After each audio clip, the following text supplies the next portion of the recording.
Bonjour, Dongo, le conseiller, l'agripreneur et le promoteur agricole. Ici, on parle agriculture. On parle de techniques de culture qu'il faut maîtriser pour réussir vos différents projets. Voici nos centres d'intérêt. Bien, on va continuer cette formation. Comme je vous l'ai dit, je vais aller cette fois-ci très calmement et très doucement pour que vous puissiez comprendre clairement cette formation dans toute sa profondeur. L'objectif est qu'au sortir de là, vous aurez toutes les informations qui vous permettront effectivement de réussir votre projet haut les mains. Voici mon objectif. Pourquoi j'ai pris soin en réalité de faire cette formation? Alors, cette formation en agriculture hors sol vient pour améliorer effectivement les compétences, les pratiques et les acquis des acteurs du monde agricole concernés par l'agriculture hors sol sous abri, agriculteurs ou institutions.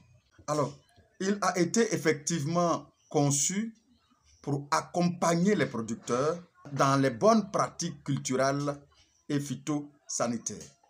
Alors, cette formation constitue un outil, je dirais, un outil d'aide pour même les techniciens agricoles des filières végétales dans leur travail d'encadrement et même de conseil agricole auprès des planteurs.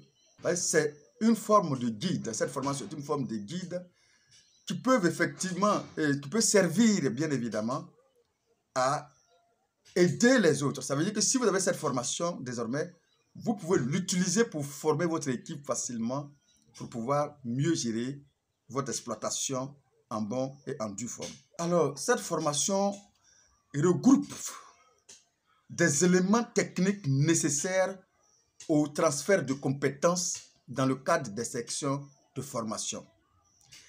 Elle est un premier pas vers une démarche effectivement de production plus technique, mais aussi plus respectueuse de l'environnement. C'est une formation en appui à l'évolution effectivement des pratiques agricoles. Il faut comprendre que l'agriculture légumière ou horticole évolue. Alors, produite surtout en pleine terre, l'agriculture maraîchère, bien évidemment, est aussi de plus en plus effectivement cultivée sous abri, hors sol sous abri, en culture conventionnelle ou en hors sol, bien évidemment. Passer un mode, effectivement, de culture à un autre, il n'est pas du tout aisé. Car les pratiques, il faut comprendre que les pratiques de pleine terre ne sont pas transposables, effectivement, à l'agriculture hors sol sous abri. De surcroît, les techniques hors sol exigent la connaissance précise des besoins de la plante, effectivement, pour adapter les apports d'éléments minéraux, nutritifs, bien évidemment, et l'eau. Alors, cette formation passe en revue les besoins matériels, effectivement, d'une production hors sol. Les informations sont utiles aux futurs producteurs, les serristes, dans la prévision de leur investissement. Pour les serristes déjà installés, ils apportent des informations complémentaires visant l'amélioration de la conduite culturelle du semis à la récolte, en passant par la maîtrise des opérations culturelles et la gestion phytosanitaire. Alors, c'est une formation adaptée au contexte environnemental actuel dans les différents pays. Les continents sont soumis à des conditions climatiques très variables selon l'altitude aujourd'hui et les régions. La diversité des microclimats amène le producteur à adapter la conduite culturelle et phytosanitaire en fonction effectivement de la localisation de son exploitation. Alors cette formation prend en compte ce contexte dans le choix de l'abri et dans la maîtrise bien évidemment du climat sous abri. Alors, elle aborde aussi la protection biologique intégrée qui se développe dans les différents pays aujourd'hui. Elle met l'accent sur l'emploi des insectes utiles les auxiliaires présents dans dans chaque région, ou bien dans nos différentes régions, bien évidemment. Alors, ces insectes doivent être préservés et permettent effectivement de cultiver les légumes en respectant l'environnement, y compris l'abri sous lequel nous allons effectuer notre projet, notre exploitation. Alors, pour mettre en place la serre, il faut tenir compte effectivement de l'orientation de la serre. L'orientation doit tenir compte en priorité des vents dominants de ta région. C'est très important.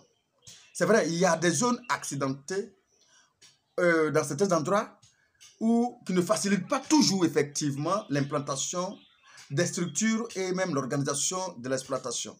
Cela influe également sur cette implantation. Mais en l'implantant, il faut tenir compte du vent dominant. Ce qu'il faut savoir, l'exploitation ne doit jamais être perpendiculaire au vent dominant. Il faut que l'exploitation soit parallèle au vent dominant. C'est-à-dire que lorsque le vent vient, ça doit fleurir sur votre exploitation et ne pas heurter l'exploitation. Il est important donc de faire cette précision pour ne pas que vous mettez votre exploitation de manière perpendiculaire au vent dominant, ce qui va être un danger fatal. Alors, pour limiter donc la prise de vent, la plus grande longueur de la serre est le plus possible parallèle au sens du vent dominant. Au sens du vent dominant. Jamais perpendiculaire au vent dominant. Il peut arriver qu'on utilise les brise-vents pour essayer de freiner ou ralentir considérablement la vitesse du vent sur notre exploitation. Et le plus souvent, il y a des arbres qui peuvent être plantés autour de votre exploitation et ces arbres-là vont servir de brise-vent pour éviter que le vent dominant puisse être à une grande vitesse, ce qui peut être fatal pour votre exploitation. C'est pourquoi cette partie, pendant la mise en place, il faut faire beaucoup attention pour ne pas mettre votre exploitation dans le sens perpendiculaire, de manière perpendiculaire au vent dominant. Le vent dominant, l'exploitation, la plus grande longueur va aller dans le sens, va aller dans le sens parallèle au vent dominant. Très important de préciser cette partie. Alors, on va aller étape par étape. On a présenté le décor. On est en train d'entrer maintenant dans le vif du sujet, progressivement. Et je vais m'arrêter là maintenant. Et on va reprendre la formation très bientôt. Alors, à bientôt pour la suite de votre formation.